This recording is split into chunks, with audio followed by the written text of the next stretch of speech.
your purpose can be exhausting. Trying to please everyone can be crippling, and keeping up can feel impossible. But God flips the script by transforming the way we think, as we all wonder, what was I made for?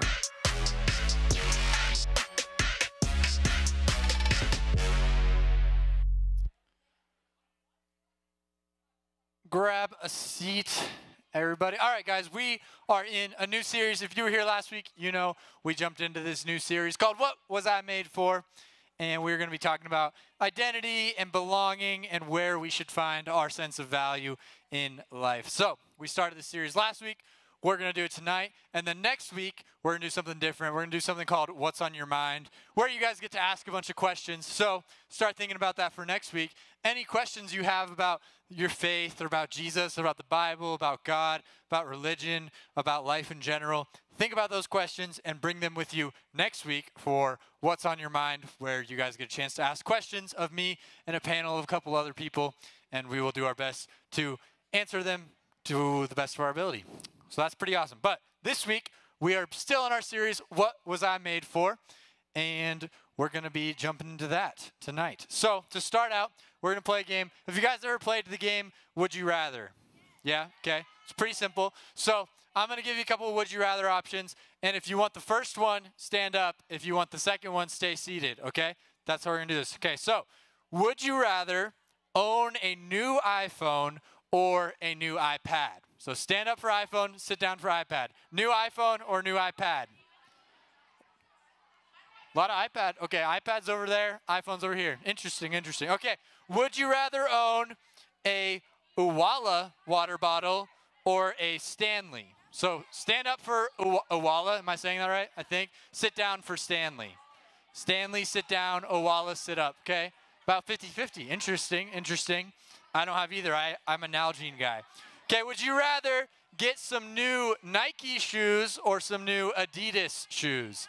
Stand for Nike, sit for Adidas. I'm wearing Nikes, but I think if I got new ones, I'd get Adidas. I like Adidas. But, okay, what about, would you rather go on a cool vacation somewhere, or would you rather go on a shopping spree to your favorite store? So sit down for shopping spree, stand for cool vacation.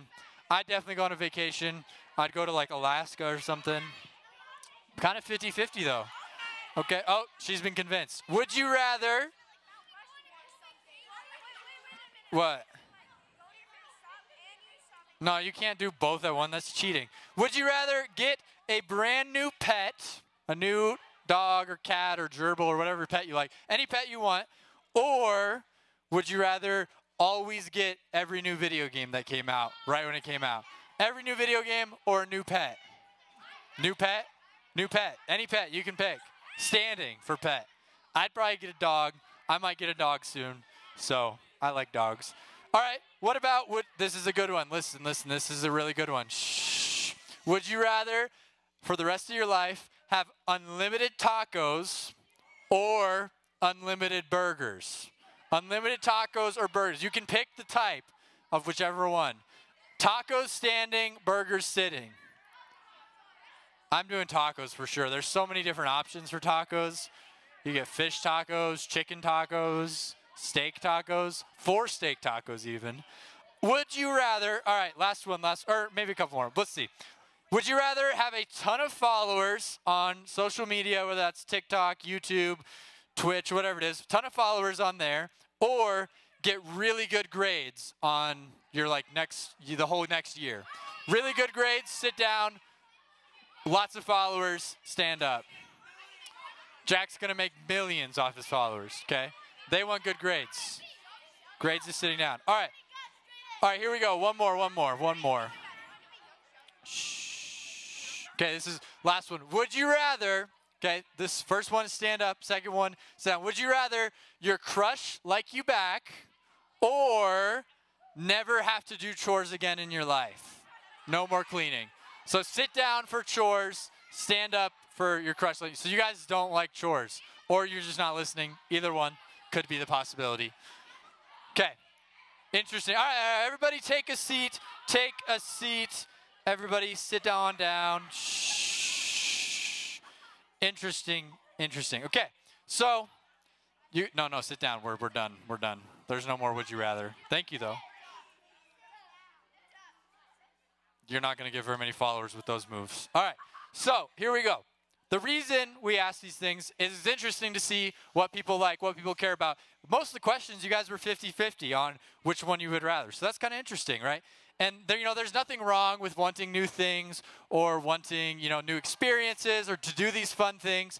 But the issue comes in when we start to compare what we have to what someone else has, or we're comparing what we don't have to what others have, right? And that's kind of what we're going to be talking about tonight. So I wanted to tell you guys about when I was in middle school. Okay, when I was in middle school, I had some pretty rough shoes, okay? So these shoes are pretty cool. They're some white Nikes. They're pretty old. But when I was in 7th grade, I had 2 pairs of shoes because my feet were constantly growing because you're a middle schooler, your feet grow. So I had these shoes and they were Skechers, okay? And nothing against Skechers, but they're just not the coolest shoe when for me, they weren't the coolest thing.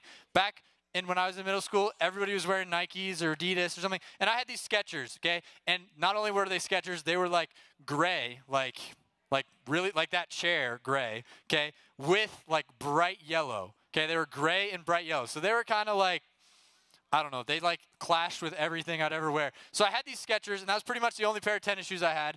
And I would go to school, and I'd see these kids in these super cool Jordans and Nikes and stuff. And I was always like, dang, I wish I had some cooler shoes. And sometimes I'd be like, Mom, can I get some cooler shoes? And she's like, no, your feet are going to grow, and you're going to be in new shoes in a year anyway. Why would I spend $200 on shoes? And I was like, well, because I want to be cool. And I was like, I want to be like those other people, right? I wanted to do that. And the same thing with socks, okay? I don't know if socks are still a big deal, but when I was in middle school, if you had the Nike Elite socks, that was the cool. I don't even know if they make them anymore. They had it was normal Nike socks, and then they had colors on the back, on this part of your leg. They had cool colors. And that was the cool. And I didn't have any of those. I just had Hanes or whatever, normal sock brand. And so I had these socks and these shoes, and I was like, dang, all these other kids had way cooler shoes than me. And I'd always look at it and think I really wish I could have a new pair of shoes or something like that, right?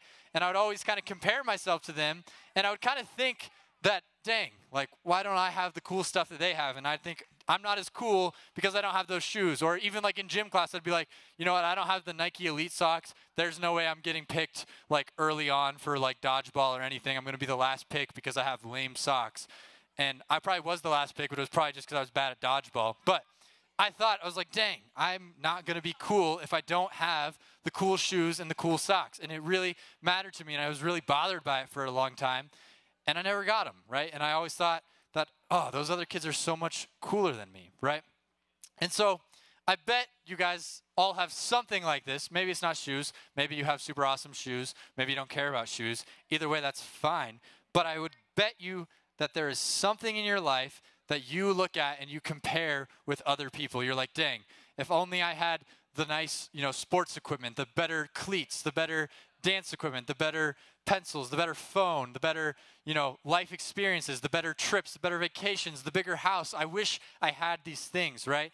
And we start to convince ourselves when we look at these things and we're comparing to other people all the time, we start to convince ourselves that we are what we have, right? That's the lie we're looking at tonight. This lie that we believe that you are what you have, right? We think that what we have defines who we are. Whether we have the cool shoes or the newest phone or these things, what we have, the house we live in, these things define who we are. This is a lie that we tend to believe, right? For me, I thought that the shoes I had defined who I was, right? And I let that believe that I had less value than other kids because I had lame shoes that had holes in them, right? And I had this thing, right?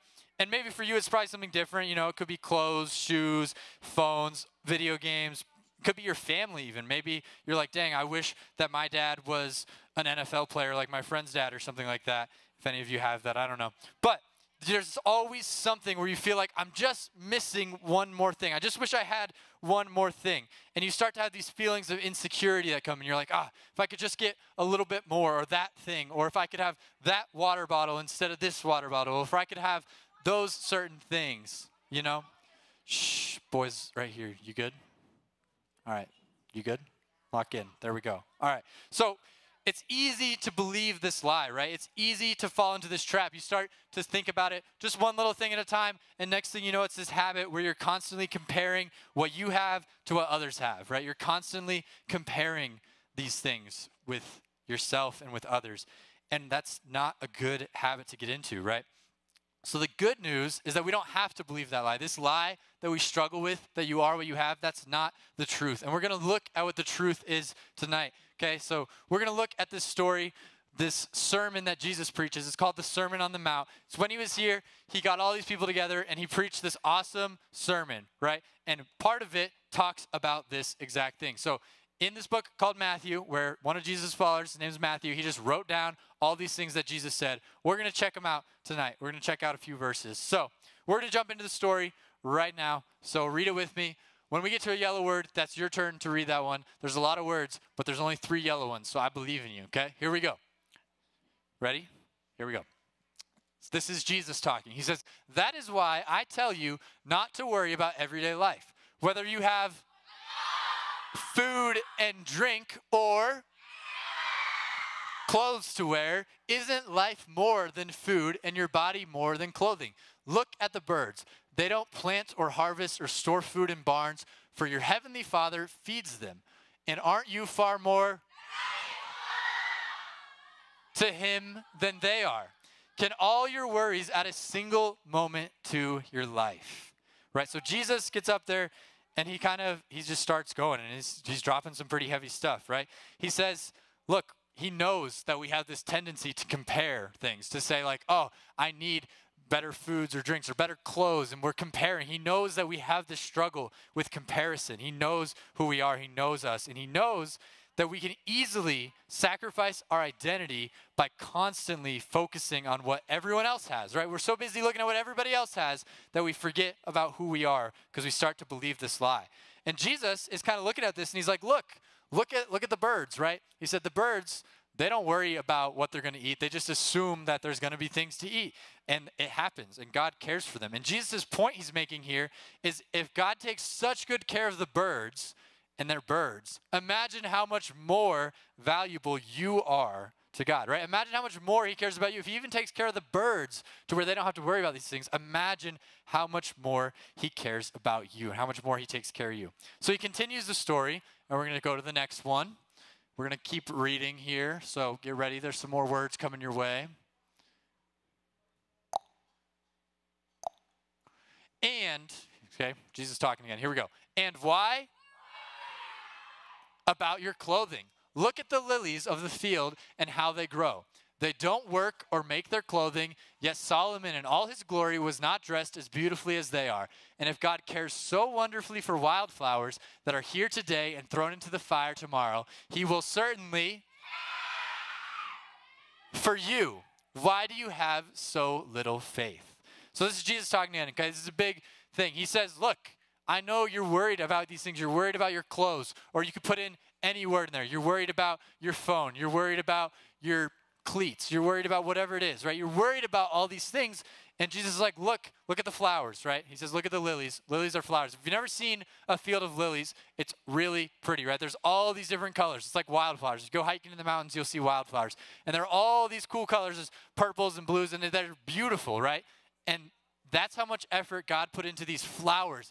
And the flowers, like he said, they just burn up. They just die. They wither. They die. They don't live that long. They live until like it snows, and then they're done, right? That's like a couple months. And he takes so much time to take care of them. So Jesus is like, look, if he's taking such good care of things like this, like look at nature, then don't you think he's going to take care of you? Don't you think he can provide for you? He can take care of you. He says, stop comparing with what's around you and look at how God can provide for you, right? We get so stuck in this insecurity trap, and it slowly takes away our ability to feel confident about our value, right? We start to question our own value because we're looking at other people. We're so busy comparing to other people and being insecure that we're questioning our own value. We don't even know if we think that we have value anymore because we're so busy comparing to these other people, right? And so Jesus is saying this, and he says, why do you have so little faith that I'll take care of you? And he's like, you guys don't trust me. But the reality is that in God's eyes, all these things that we spend so much time worrying about, our clothes and our water bottles and what other people think about us, and all these things, they don't really matter, right? When Jesus looks at you, those things don't add any value in his eyes. You are already incredibly valuable. You are the most valuable thing in the world to Jesus. You are so valuable to God. And these things that you acquire and things that you have, they don't make you more valuable and they don't make you less valuable, right? If you have the newest iPhone or a PS5 or whatever, it doesn't add any value in God's eyes, right? And that is the switch that we need to see, right? We need to see that switch on how we see our value, right? Our value isn't found in the things that we collect on earth. It isn't found in these things. It's found in Jesus, right? And Jesus, that's kind of the main idea here. So the main idea tonight is Jesus teaches that you are made for more than what you have, right? This whole series, we're looking at what was I made for. You are made for more than what you have. Oh yeah, ready? We'll try that again. You are made for more. Good job. One more time with a little more oomph. Okay, here we go. You are made for more. Good job, good job. You are made for more than what you have. Okay, and then Jesus wraps up the story with this last little statement. Okay, we're going to read this one last thing from him. So check it out. Here we go. So don't about these things, saying, what will we eat? What will we drink? What will we wear? So don't about tomorrow, for tomorrow will bring its own. Today's trouble is enough for today. So Jesus is saying, look, these things don't matter. These things aren't what's important, right? And hear me when I say this. What Jesus isn't saying is he's not saying that, food and shelter and water and these things, he's not saying that those things are like, irrelevant, right? He's saying that they're not something that you need to be comparing with other people. He's talking to people who are comparing, right? Who are saying like, oh, I wish I had the better ones of these. He's saying that. He's not saying like, if you're legitimately concerned about where your next meal is going to come from, right? If you're like, my family doesn't have a lot and we don't know if we're going to have a meal tomorrow. That's not what Jesus is talking about here. He's not saying that. If you are in that situation, that's something that you should talk to one of our leaders about and we can help you through those things, right? Those are a little bit different. He's not saying you don't have basic needs to be met. He's saying don't be stuck in comparison. He's saying don't fall into this trap of insecurity and of comparison, right? He says we need to focus on who we truly are, not what we have. And who we truly are is children of God, his creations that he cares for and takes care of, right? Because you were made for more than what you have, okay? And so as we wrap up tonight, I want you guys to be thinking about this, the fact that you were made for more than what you have. Are you good over there, dude? All right, so I got a couple questions for you just to think about. We're going to jump into another song of worship. And while we're worshiping, just a couple questions for you to kind of think about on your mind, okay? So where do you think you need more? Question one, where do you think you need more? Where do you find yourself struggling with this? Where do you find yourself saying like, oh, if I just had this thing or this next thing or this next thing, what's the area that it is for you? Maybe it's, maybe it is clothes, or maybe it is like a phone or something like that, or maybe it's like in family or like your house. And then question two, what do you already have in those areas where you think you need more, right? What do you already have? What do you need to recognize you already have? Like with me, I needed to recognize I already had some great shoes and I didn't really need any more shoes. I had good shoes, right? And question three, what can you trust God to provide for you, okay? What can you trust God to provide for you, right? What can we trust God with? Like he says, to trust that God will take care of even the lilies and the birds, right? They can trust him, why can't we, right? Trust in God. What can we trust in God to provide for you? So I want you guys to think about those questions, and we'll talk about those in small groups on Sunday. But we're going to jump into some worship here in a second after I pray. But while we're worshiping, I'd ask you to just be a little more respectful of those who are trying to worship, and to maybe, if worship isn't your thing, maybe you just sit there and you think about those questions. You think about, where are you struggling with this? Where could you trust God more to provide for you? So I'm going to pray for us, and then we're going to get into a song of worship. Dear Lord, we want to thank you for this night. I thank you for this truth that we are made for more than what we have, that what we have and the things of this world don't define us, but you and who you've created us to be, that's what defines us. I thank you that you provide for us, and that just like you take care of the birds and the flowers, you take care of us, and you love us so much more than that. I pray that we would all just have a great rest of our weeks and that we can continue to just trust you more. We pray all this, and everybody said,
Will never give up.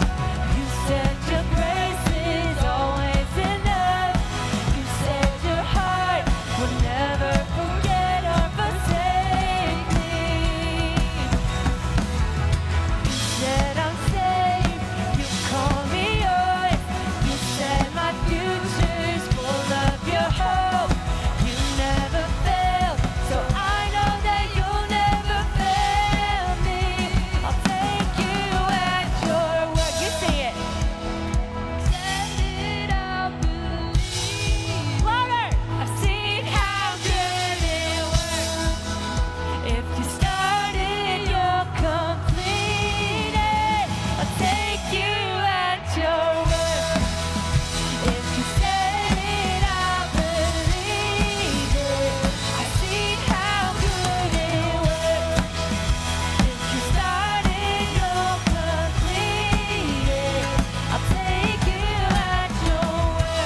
couple things real quick. 2 things we say every week. You are loved and prayed for, and you are accepted here just as you are. Have a good night. And guys, sign up for local. There's only 2 weeks left until local. So sign up. Only 1 more week to sign up. Sign up tonight. Go home. Tell your mom, dad, uncle, cousin, grandma to sign you up for local. I want to see you there. Have a good night.